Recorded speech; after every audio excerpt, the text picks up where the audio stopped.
Les producteurs de jambon à Bayonne ont une longue histoire. Pierre Ibayalde est l'un d'entre eux. La qualité et le respect des anciennes traditions de son métier sont au cœur de son travail.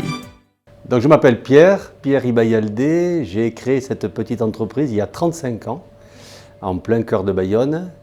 Et j'y fais tous mes jambons, à peu près 1500 jambons dans l'année, 1800 jambons dans l'année. Et pas mal de conserves aussi, tout ce qui est cochon et canard en pâté, rillettes, confits et foie gras. La particularité d'ici, c'est qu'en fait, je fais visiter mon installation. Et donc, je reçois pas mal de visiteurs, de touristes qui viennent à Bayonne comprendre comment est-ce qu'on fait le jambon, le fameux jambon de Bayonne. Et je leur explique comment on fait le jambon, comment on approvisionne la viande, comment on sale, comment on sèche. Et on visite l'installation, c'est-à-dire le saloir, le séchoir et la salle d'affinage. La production de jambon à Bayonne est un artisanat ancien. Le jambon de Bayonne est bien plus qu'un simple produit carné. Il est devenu le symbole de la gastronomie du Pays basque.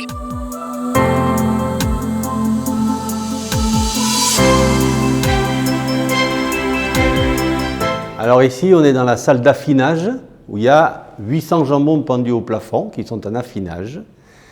On a travaillé avec des cochons qui sont élevés en liberté. On va saler les jambons, on va les saler dans un saloir à 2 degrés. Ensuite, on va les sécher et on va les monter en température. Petit à petit, 2 degrés, 15 degrés.